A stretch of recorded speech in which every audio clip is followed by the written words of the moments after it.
Астана халықаралық университеті педагогикалық колледжінің ағылшын тілі пәнінің оқытушысы Слатова Жупархан Тосубековна 6М стратегиясы арқылы үйден оқу пәні негізінде сөздікпен жұмыс түрі тақырыбымен сіздермен бөліседі.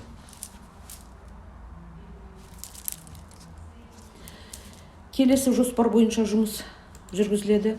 6М стратегиясы туралы жалпы мағлұмат беру, 6М стратегиясымен жұмыс жасау жолдары. Осы стратегия негізінде практикалық тапсырма ұсынылады. Мақсаты ағылшын тілінен үйден оқу сабағында сөздікпен жұмыстың тиімді жолдарын қарастыру, міндеті сөздікпен жұмыс барысында оқушының зерттеу, ізденімпаздық мәдениетін қолдау. Ағылшын тілінде сөздік қорымен жұмыс жасаудың көптеген әдіс-тәсілдері бар. Лексикамен жұмыс істеу кез келген ағылшын тілі сабағының маңызды бөлігі, бірақ оны меңгерту жеке көзқарасты талап етеді. Шет тілінде сөйлеу немесе түсіну сөздік қор саласындағы іргелі білім мен іскерліксіз мүмкін емес. Өйткені сөздік қордың көмегімен ақпарат қабылданады және ақпарат беріледі. Сөздік қормен жұмыс жасау тәсілдерінің бірі 6М стратегиясын қарастырып көрейік. 6М стратегиясы шеңберінде оқытудың мазмұны келесідей. Бірінші М – motivate, оқушыларды ынталандыру. Екінші М – model, сөздікті қолдану барысында модельдеу, оны өңдеу. Үшінші М – master, сөздікті қолдану, оқушыларға меңгерту. Төртінші М – magnify, сөздік қорды айтылым арқылы ұлғайту, қолдану аясын кеңейту. Бесінші М – maintain, сөздік қорда айтылымда пайдаланып, қолдау көрсету, барлығын сөйлету. Алтыншы М – meaningful feedback, мазмұнды кері байланыс беру сияқты мүмкіндіктерді қамтиды. Бастапқыда бұл әдіс бизнес саласында кеңінен қолданылды. Бұл Ишикава диаграммасындағы 6М әдісі проблемаға шоғырланды, яғни проблеманы шешу және салауатты жұмыс істеуге ықпал ету үшін оның ықтимал себептерін зерттеді. Кейіннен осы әдістің көмегімен жақсы нәтижелерге қол жеткізген және осылайша бұл әдіс педагогикада да кеңінен қолданыла бастаған. Бірінші М – motivate, ынталандыру, яғни уәждеу. Уәждемені арттыру үшін келесі кеңестерді ұсынуға болады. Ауқымды сөздік қордың құндылығын көрсету, яғни сабақта уақытты үнемдеу. Сөздіктерді оқытуда студент оқушы мәдениетінің ажырамас бөлігіне айналдыру. Сөздікті пайдалану үшін ағылшын тілінде айтылымға толы орта қалыптастыру. Сөздерді зерттелуге назар аудару үшін, әсіресе қалжыңмен жауап беретіндер үшін каламбурлар тәсілдерді және басқа комедиялық тәсілдерді қолдану. Аптаның сөзін тағайындау, сол аптада шығармашылықпен қолдануды ұйымдастыру. Екінші М – model, модельдеу, өңдеу. Сөздік қорды ұлғайту үшін қажетті дағдылар мен түсініктерді модельдеу керек. Олар сөзді дұрыс айту, айтқызу, сөзді дұрыс жазу, жазғызу, оқушыларға түсінікті түрде сөздің анықтамасын беру, түсіндіру, бірнеше маңызды мысалдар келтіру, оқушылардан мысалдар келтіруді сұрау. Үшінші М – master, қолдану, меңгеру. Тыңдау, сөйлеу, оқу және жазу арқылы контекстегі жаңа лексиканы меңгертуге мүмкіндік беру үшін келесі әдістерді қолдануға болады. Оқушыларға жаңа сөздерді қалай анықтай білуді үйрету, жаңа сөздерді есте сақтауды күшейту, жаңа сөздерді қолдану, графикалық органайзерлерді қолдану. Төртінші М – magnify, ұлғайту, яғни сөз ауқымын кеңейту. Сөзді терең зерттеу қажет. Бірінші сөздің шығу теңін зерттейді, екінші сөздің мағынасын түсіндіреді, үшінші сөз қайда және қашан қолданылатын немесе қолданылмайтындығын түсіндіреді, төртінші сөздің басқа сөздермен қатынасын анықтайды, бесінші сөздің басқа сөздермен сөз тіркестерін көрсетеді, алтыншы сөздің мағынасын өзгерту үшін аффикстердің рөлін қарастырады. Бесінші М – maintain, сөздік қорды айтылымда пайдалану үшін қолдау көрсету. Қайталау арқылы практикалық жұмыс. Бір күннен, бір аптадан және бір айдан кейін сөздікке қайта оралып, шығармашылық тұрғыдан пайдалану. Ол үшін сөздік ойындарды ұйымдастыру. Мысалы, осы күннің сөзі ойыны, жазушылар ойыны, топтың глоссарий ойыны деген сияқты ойындар.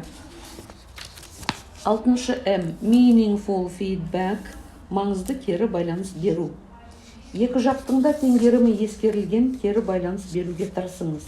Балаларға жайлы көңіл күйіңізді білдіруге тырысыңыз. Кез келген уақытта олардың қателерін түзете бермеңіз. Оқушылардың білгеніне жүгініңіз, оларға сенім білдіріңіз. Кейде сөздердің айтылуына ғана емес, соңына дейін тосып, түпкілікті мақсатқа жету үшін шыдамдылық білдіріңіз.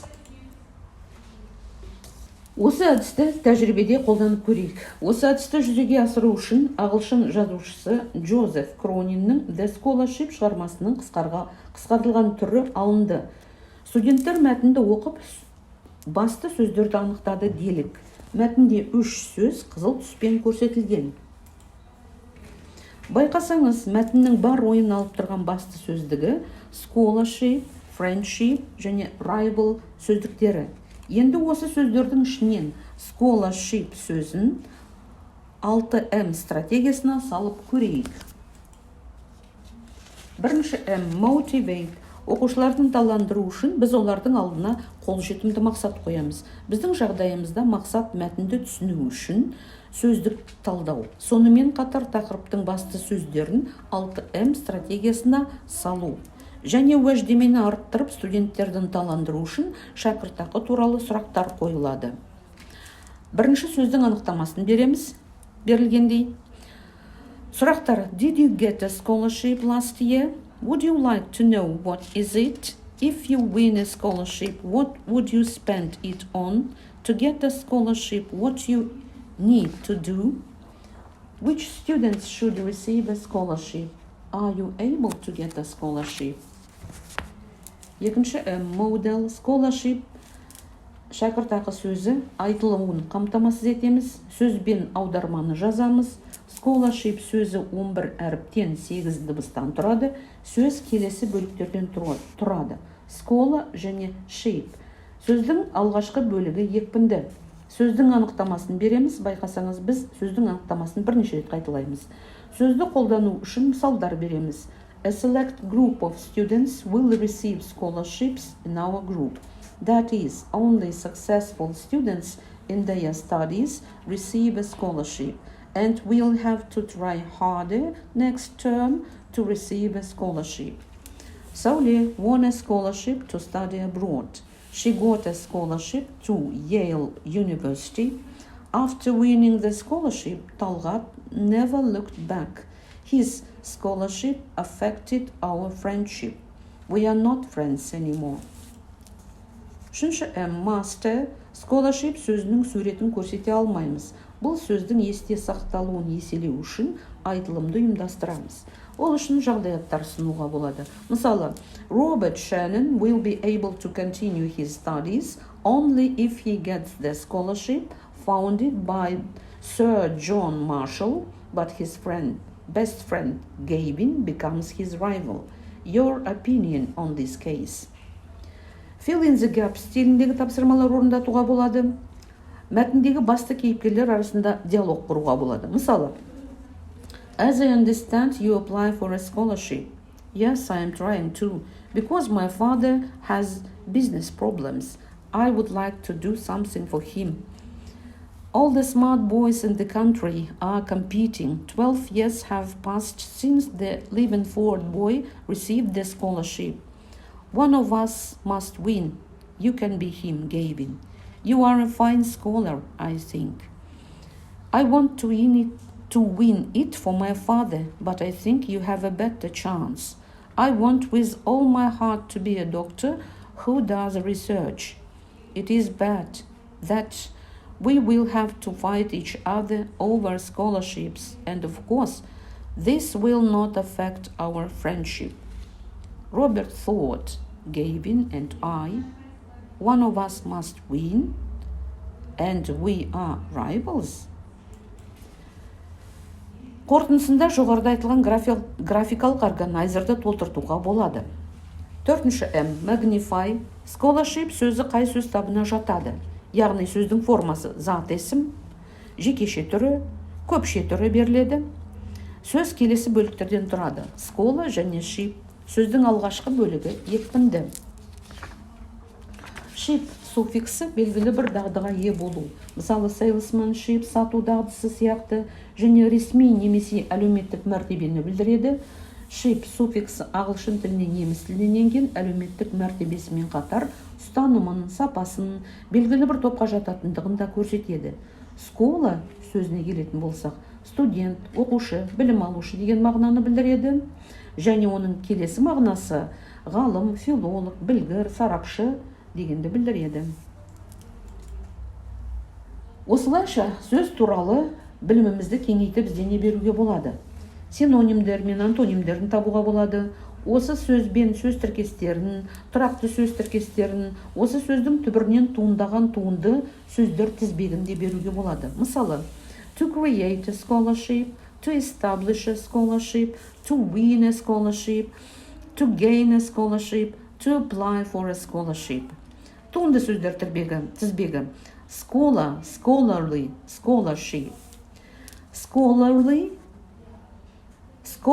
mind, a very scholarly man. Scholarly chap, scholarly dispute, scholarly edition, scholarly library, scholarly apparatus. 5. Maintain. Басты тақырыпқа қайта оралып, айтылымды қолдаймыз.